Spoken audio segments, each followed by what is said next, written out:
This month's podcasts are sponsored by Aubergine Legal. Do you sometimes worry that your business isn't meeting all its legal compliance requirements and wonder if you're ticking all the legal boxes? Are you losing sleep worrying about a piece of legislation that you may or may not be complying with? Perhaps you need some help with your client contracts or your data protection compliance. Or maybe you're worried that your website doesn't have the right documents or legal notices in the right place. Perhaps you have a brand that you want to protect with a trademark. How about if you could outsource it all and eliminate all of your worries? If so, then get in touch with Aubergine Legal, a friendly commercial legal consultancy offering practical and clear commercial legal advice without the overwhelming legal jargon, taking the worry away and helping you to protect your business and minimise your risks.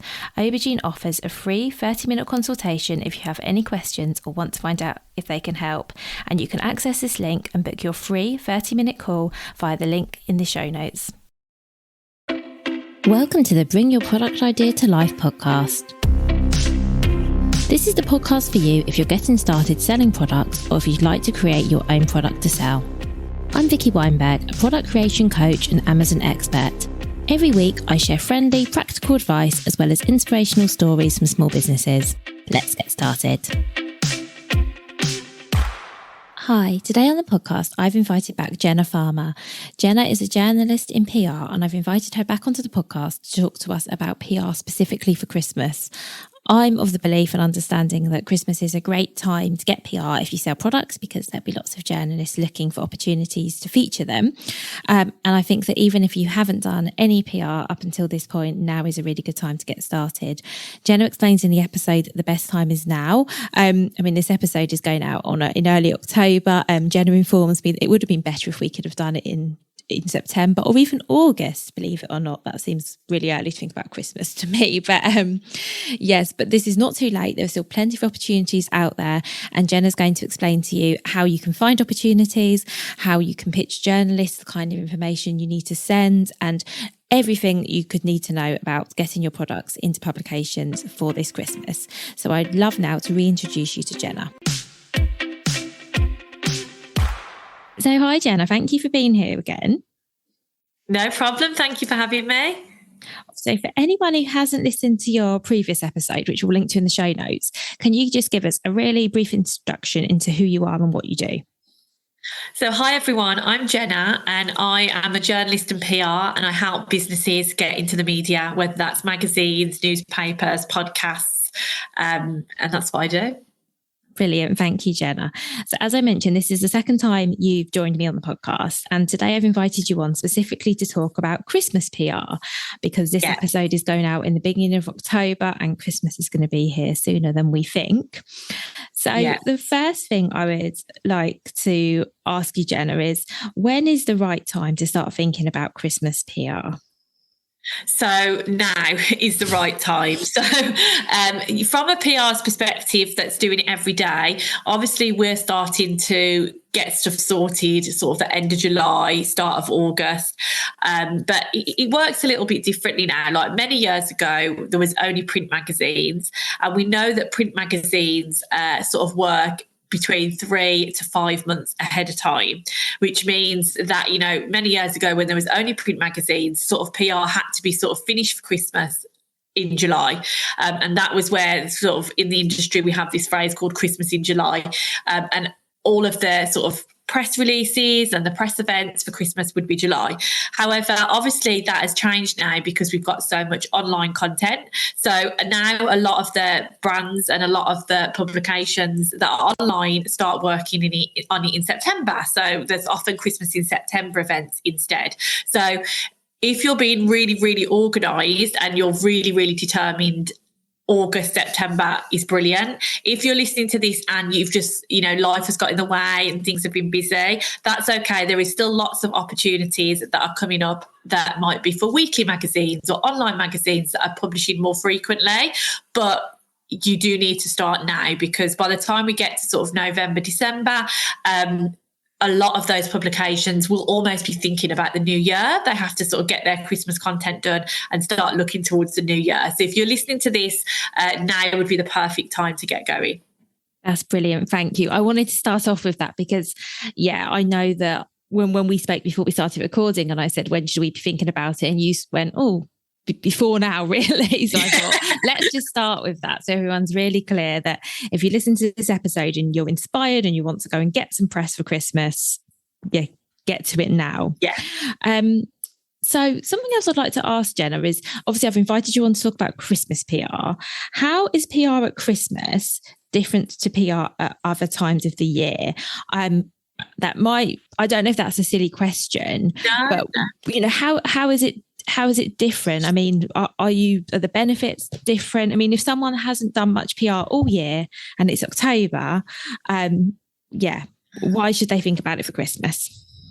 So obviously we're really talking about product-based businesses here. Service-based businesses can of course get involved as well. But obviously, you know, the reason PR is different around Christmas time is it is very shopping driven. It's very gift guide driven. At the end of the day, we spend more money on gifts around Christmas time. So therefore publications will be printing all sorts of different gift guides to cater to that and essentially make money themselves from the traffic and from the revenue of affiliates and things like that. So there is a massive drive at Christmas time for gift guides, which is really just articles that sum up the best gifts for XYZ in all sorts of different categories. And that's because we ourselves are making so many more purchases and making so many more buying decisions. So for product-based businesses, we tend to see less sort of, when I work with a product-based business, there's all sorts of ways that we can work together. But at Christmas time, the vast majority of ways to work with publications are these sort of buying guides, these shopping guides that we all read, we all flick through. It all influences, you know, when it's 2:00 in the morning and you can't decide what to get someone, you are on your phone searching best gift for somebody that is impossible to buy gifts for, best gift for a new baby. All of those sorts of things that we're figuring out and searching for is what is driving the content at Christmas. That's brilliant. Thank you. And what I'm hearing from that is that for products businesses, even if you've done no PR all year, this could actually be a really good time because presumably journalists are looking to feature products, maybe more so than other times of the year. So if you've maybe missed out on opportunities to date or you just haven't done anything, it sounds to me like, for products businesses, this is actually a really good time. Yeah, and it's like, for example, you know, sometimes product-based businesses struggle to sort of feel like where they could fit in. Like, say, if you've got like a dog brand that's like, I don't know, dog clothes or dog shampoo, you might think, well, who is writing about that? But with Christmas, we've already done the guesswork for you. You know that this sort of content is going to be published. So, there are so many more opportunities, I think, at Christmas. And as I say, because there's so much being written, it gives you an idea. You don't have to do the guesswork because all of these gift guides will be looking.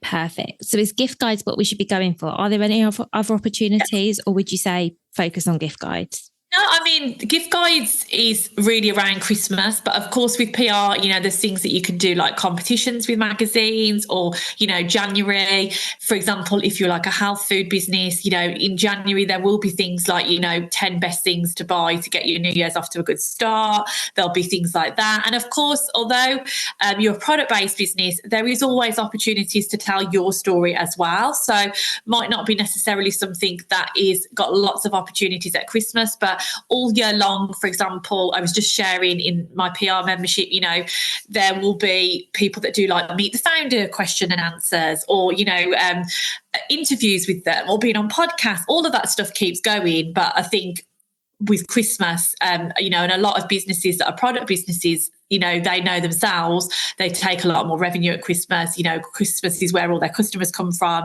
So there's PR opportunities all year round. It doesn't have to be gift guides, but the most obvious thing is gift guides for a lot of product-based businesses. That makes sense. Thank you. And it also sounds like this is a good opportunity to drive your sales as well, because if you can get included, presumably in the right gift guide, and we'll talk about that in a moment, this could be a really good opportunity for customers to find you as well. Yeah, and it's a few different things. It's really great for getting people to find you. It's also really great for that authority. So, you know, like if you've got your sales page and, you know, I'm looking at your product and it says, you know, like say it's a wine, you know, was featured in Good Food magazine, then those customers make those buying decisions. We all do it. I remember when my son was little, I think I've told this story before, but, I didn't know what to buy. I was a new mom. So I was just reading. And when it said like, oh, it's won a Mother and Baby Award, or it was in Grazia, I'm like, oh, I'll just get that one then. So all of those things really influence our buying decision. So that's another way it can help, even with your existing customer base as well. Yeah, that makes sense, because I guess it just gives you a bit of authority, doesn't it? You've been in a magazine, publication, whatever it is. So, okay, so we know that gift guides are a good opportunity, but how do we find them, and how do we know as a product business, like which gift guides we should be going for, or where even has them? Because you're right, if I Googled, I don't know, the best Christmas present to get my dog, presumably I'm going to get lots of results. But if I were trying to sort of pitch that for a guide, I don't think I'd know where to start. Or is it as simple as doing that, Jenna? Do you just Google that and see who's running that kind of article? It depends on the product. Like if your product is really niche, then it can definitely be worth doing that sort of thing. Because, sometimes, for example, if you've got a candle, then that is, that could be in 20 different gift guides. But if you've got something a lot more niche, like your book, for example, you was asking me about that. So that's going to be a tricky one, because it's going to be maybe gift guide for business owners, or people that, around money and entrepreneurship and all of those sorts of things, perhaps. So then you may be better off doing those searches and actually just typing those search terms in and seeing what publications come up. I talk a lot about Readly or Readly, I'm never sure how you say it, but it's an app that allows you to read lots of magazines at once. So again, if I had something really specific, like another one might be, I've got a menopause client that I work with, she's a menopause expert. So I might be searching for things like, gift guide for over 40s, or menopause gift guide. And those are the sorts of things that even I wouldn't know necessarily what covers them, because they are quite niche. So, doing that searching and actually seeing who's covering it. If you've got something that is a lot more general, like you've got like candles or food or things like that, then there's going to be almost too many possibilities that mean that Googling it is not going to necessarily be that helpful. So instead, we need to figure out who the best person to contact is. So one easy thing to start with can be local publication. So almost every local magazine, those ones that either come through your door or they have them in like the coffee shops, those sort of local glossy magazines.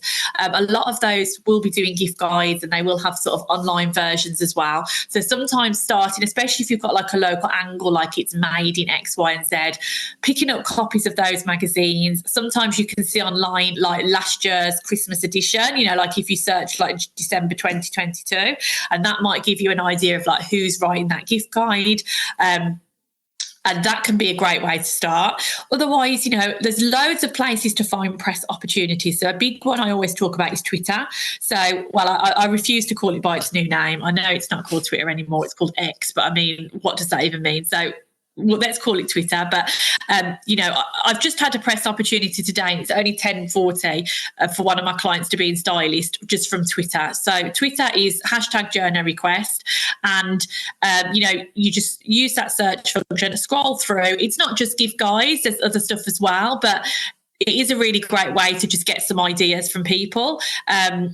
I could just see one already saying someone's seeking a Christmas gift guide and, looking for experts. And so that is a really great free one that I suggest you maybe doing once a day. And then there's other things that maybe cost a little bit of money, but that can be worth the investment. So, for example, Editorial is a sort of a press opportunity network that you sort of sign up for. I don't know if you ever use that yourself. Not yet. No. It's actually you that told me about it, Jenna, and I do want to do a trial of that, because I know you're probably going to mention this, that you can do a free trial. That is on my list of things to try. Or is that not the right one? No. Well, the thing about Editorial is, so it's something like £9 a month. So it's a really low cost way to just sort of dip your toe in the water. You get 60. No, you don't get 60. It used to be about 60. You get about 30 opportunities a day, but they're just in one email. But you do have to bear in mind that, those 30 opportunities could be anything from like a travel expert to so obviously you're not sure what you're going to get, but it can be a really great way. I tend to maybe just get maybe one piece of press coverage from that a month, but it's worth, for me, that's worth it. But so that's one thing you could do as well. It's sort of really low cost way to get an introduction. A lot of publications as well actually put their call out. So it's finished now, but Red did their call out last month, and they actually just put it on their website and said, this is how you get in touch with us. And more places are doing that now. So don't feel like, you might actually just stumble across the right contact. Don't feel like you have to have the right, have an agency or things like that. Red just put on their website and on their Instagram, we're looking for small businesses. This is how to email. So more publications are doing that as well. And, if there's a magazine, maybe not a magazine, but say if there's a website that you read often, follow the journalists on Instagram, see what they're posting about. And then sometimes they often use their social media as well. So more and more journalists are using their social media to put these call outs out as well. So there are ways around it. I know it feels impossible, but it's just about taking that time to just do that research and, finding things that could work for you. Thank you, Jenna. And if you don't see, so say there's a publication you come across and you think, this would be great if my product was featured here, but you're not seeing a call out for gift guides, is it okay to contact them proactively and say, I don't know if you're running any gift guides, but if you are, consider me? Is that sort of the dumb thing? 100%. Can you do that? Yeah. Definitely. So always good if you can, when you're doing that, sort of making that connection. So it'd be really great, like if you, say I was reading Stylist and I actually did this the other day. I saw that this person for Stylist was always writing about careers. So then straight away I emailed and was like, I know that you always write about careers. I've got this really great client who's a career expert. She could talk about X, Y, and Z.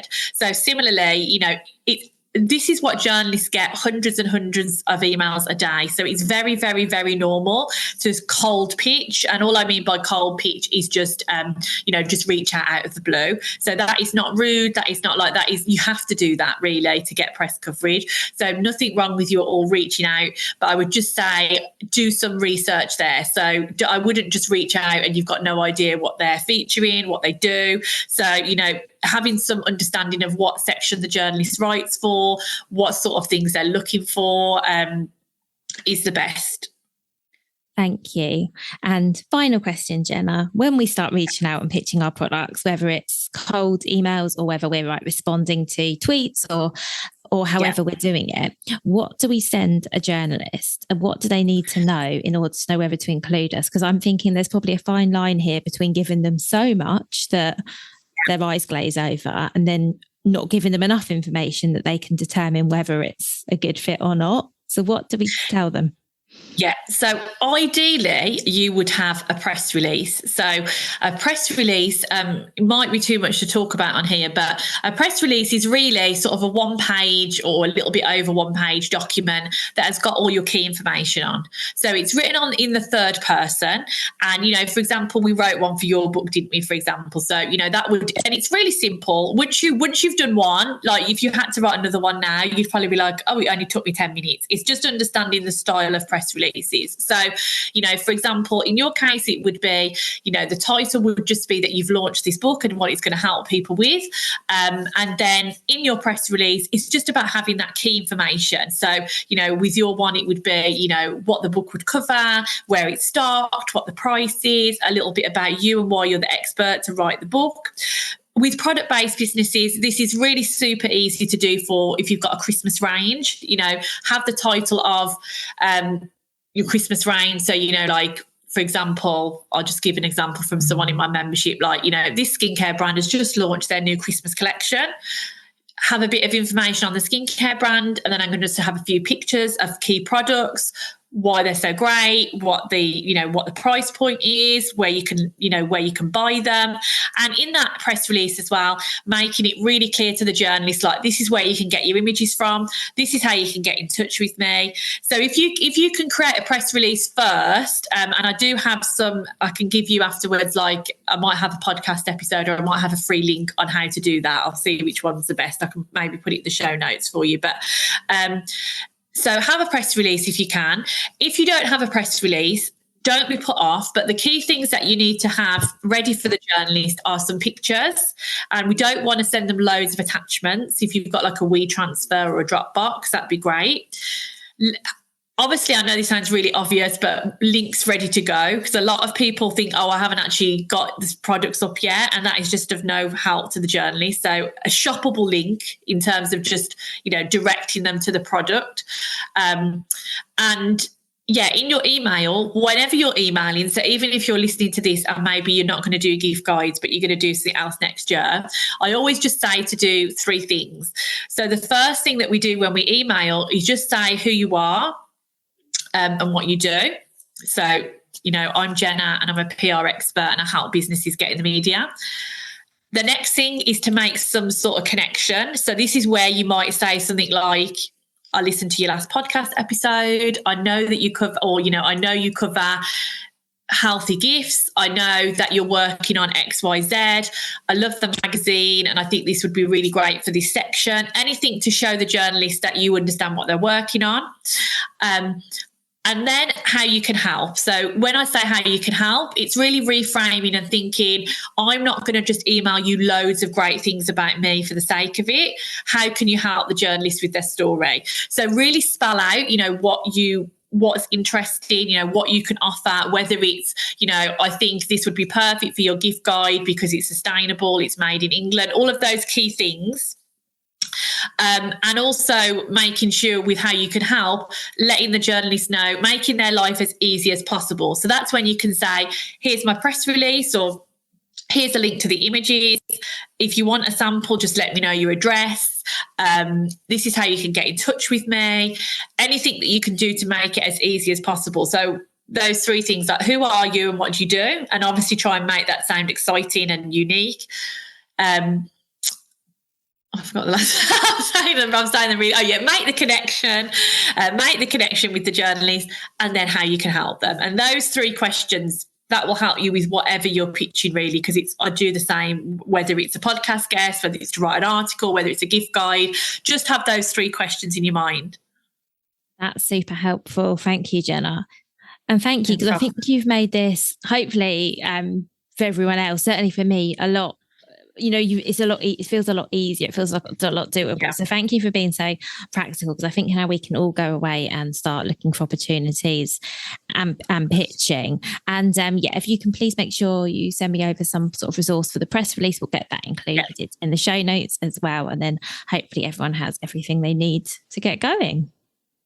Yeah, and I thought I'd just add as well, it isn't really a big, you don't have to be like, I am doing PR, be like really, really, you can just take one step. And I actually just posted on Instagram yesterday just saying, for some people, the difference between the coverage and not the coverage is just sending the email. I've had some people who I've asked for a bit of PR help and they've maybe just spent a couple of emails and they got one piece of coverage. And that's okay for now. And then they're going to try again. So it doesn't have to feel like a big, I'm going to commit to doing PR every day, or you could just literally test the waters, see what happens. If it doesn't work, then January, okay, what could we do instead? Could I try podcasts? Could I try writing something? Could I be interviewed as a founder? So it doesn't have to feel like a massive commitment, because it is so simple. Like I said, even if you're just looking on journal request on Twitter, even if you're just flicking through magazines, all of these are just little steps for PR, rather than having to go, right, I'm going to do so much PR now. That's really helpful, Jenna. And I can say as well from my experience that I've been trying to get a little bit, as you know, I've been working with you to try and get a little bit more PR this year. And actually it's not as much work as I initially thought. And you're right, sometimes just filling in the online form or sending the email does lead to something. And sometimes it doesn't. But actually it once you've got a press release and you've done it a few times, when you do spot those opportunities, it does make, you can literally send an email in 2 or 3 minutes and then exactly, and maybe it'll pay, and that's the maybe thing. It won't. Yeah, I think people get really disheartened about when they don't get a reply. But I always think, there's so many other types of marketing, Instagram, we do an Instagram post, but that, maybe it takes you 10 minutes to do a reel. But if you don't get any new customers from that, you don't just think, well, I'm never doing Instagram again. It's just one of those things, isn't it? And then the next day you might do something and you might get 5 new customers. And it's just like that with PR as well. But I think you're right, people just, send the email, and then nothing back, and they think, well, this was a waste of time. So it's like you say, it's just having those expectations of, let's just see what happens, and let's just keep putting myself out there in small ways, and seeing the results. Yeah, that makes sense. Okay. Thank you so much, Jenna. That's so helpful. I think it's really, and I think that's really reassuring, that final reminder as well, because you're right. But I think also as well, and if you don't mind me adding, I think as someone who's been trying to do some PR, I think the more you don't hear back, the easier it gets as well. Like the first couple of times you can take it a bit personally and think, oh, they don't think it's any good. But actually it just becomes like, oh, well, never mind. And then when you do get a bit of coverage, it kind of, it feels like a win. So I think, I think it's one of those things where you just need to get started. And I do think, again, coming back to the episode, I do think as well, Christmas is a really good time for products, because I think most of us, whatever we're selling, there will be a gift guide or an article somewhere that suits our customers, our products. So I think it's actually, I'm not going to say it's easier, but I feel like for products businesses, there are going to be maybe more obvious opportunities this time of year as well. So I think it's possibly a really good time, if you've never done any before, to just get started and see how you go. Because I'm sure at the moment journalists, like, they want to hear about our products. Yeah, definitely. Oh, well, thank you so much, Jenna. Thank you. Thank you so much for listening right to the end of this episode. Do remember that you can get the full back catalogue and lots of free resources on my website, vickyweinberg.com. Please do remember to rate and review this episode if you've enjoyed it, and also share it with a friend who you think might find it useful. Thank you again, and see you next week.